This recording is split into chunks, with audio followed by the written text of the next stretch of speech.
All right, so we're talking about muscle ups again for the millionth time, but I just want to show you something that I've been doing with all my athletes. And this is key. I said the progression that you have to apply to someone has to start with high-level skill. And when I say high-level skill, I'm not talking about you need to double backflip or snatch 225. That's not what we're talking about.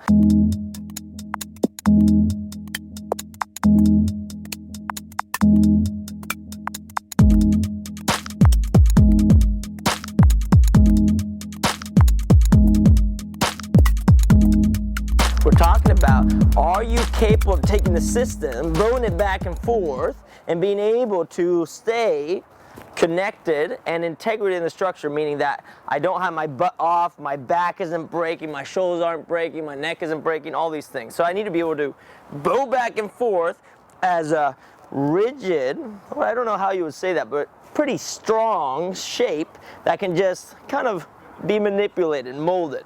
So that's what we're going to do on the rings. We're going to start from the middle. Where our athletes break are always in the transition. Happens to be from under the rings to over the rings. So that's what the progression is going to look like. Another thing that's really important about the progression is that the progression has to be applied to a novice and ramp them up really quickly, but it also has to be applied to the most advanced, the same progression, and has to spot where they are sucking. Not just that. The most advanced athlete has to be able to look at the novice, go through the progression, and learn something from them. And the most novice has to be able to look up at the most advanced and say, this is where I'm going. So it really comes from both sides, and it starts in the middle. The first progression is very simple. Some people don't like to use bands, but I use bands because what it does, it takes the whole strength component away, and it builds the skill. The first one is really simple. This is what it looks like. Band on my hands. I take a seat on the band. Is this okay on the mic? I start in this kind of hollow body position with my hands in front of me. Hands are just neutral, nothing fancy. And all I'm going to do is try to move from this bowed global flexion position to this globally extended position. From here to here, here to here. That's all I'm looking for. If I'm capable of doing that, I will be able to generate a kip, a whip, a little snap. This is what everything is based on. So once again, my position, closed up, extended. Can I do it fast? If I can do it fast, what happens? I get a little lift. Snap, I get a little lift. That's what I'm looking for. I did that 3 times and I feel like I'm out of breath, okay? So this must be doing something. So that's your snap, and that what it does, it pulls your hips up. Notice I was not yanking with my arms. One of the biggest faults in Olympic weightlifting is as soon as I pull with my arms, now I lost my power. Same thing happens here. High level skill requires for you to not utilize this manly strength and use more finesse, quality, life skills. Right, Ian? You know what I'm talking about. So once you have that, you'll notice that you went from a globally flexed to extended body position, and now your hips are really close to the ring. So one more time, I went from flexion, extension, my hips touch the rings. I'm going to give myself more band tension. What I'm doing here now is same thing. I'm going to go into this position, but I'm going to start with my hips up, high hips.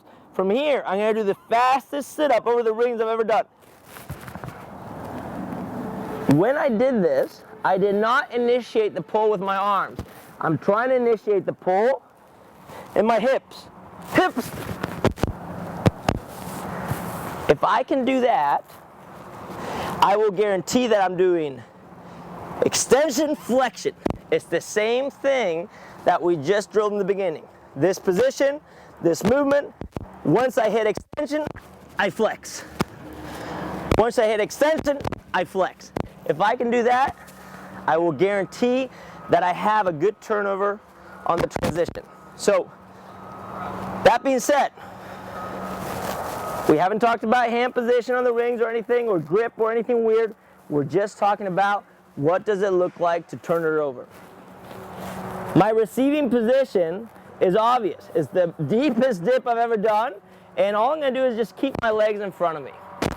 Deepest dip, keep my legs in front of me. I'm going to add a piece now, and the piece I'm going to add is a heel drive. So same thing, sit, hips extended, sit up, heel drive. One more time, my hips are extended. So I go from a sit up to a heel drive. What's happening now is I'm taking my movement from a very simple movement to a little more complex, and now adding the knee, even more complex. So I just turned this thing into the same scheme that we had on the wall earlier. And if we understand this, we're gonna be golden, because this is where all the magic happens. This is where the transition happens. So we have three pieces. One, hip extension and flexion. Two, from extension to peak flexion in the sit-up. Three, heel drive, just to add some value. It's almost like you're doing a forward roll over the rings. Last one. Our athletes do not feel comfortable at the bottom of the dip. They hate this position. They just don't like it. So what we work on is, A, can we just hang there? How does that feel? Do I feel comfortable? Great. B, I bring them to the top into this supported position where I'm going to go and pull myself into the deepest dip I've ever done, but receiving in the same tuck position I had on progression number 3. So I start from the top, pull myself in. Top, pull myself in. If you do this right, you will notice that there's no tension on the shoulder. The shoulder doesn't feel heavy. You're actually pulling your top of the body down, pulling your legs up. So you're just compressing into the rings. So there's never a drop or never any tension. I'm here, this is no band. Pull, everything is stable and tight. One more time. Pull, stable and tight. If I let my legs hang, my shoulders will collapse and I'll feel heavy. I'm gonna take the risk just for you, Ian, because I like you. Here, it feels heavy, and I actually feel like I just cracked a rib, okay?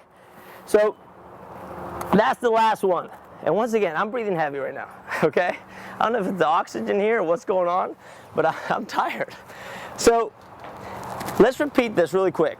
This is the muscle up prep that I use for every single athlete I work with. First movement, just hip flexion and extension. Second movement, from extension, fast sit up. Third movement, from extension, sit up, pull the heel to your butt. Fourth movement, the dip balance. I stole that from Olympic weightlifting, which is just pull myself into a dip. Pull myself into a dip. If I can do those 4 things, 5 reps each thing, I will be primed and ready to go, and we can add it to the big picture of the muscle up. So that's what we're gonna do next.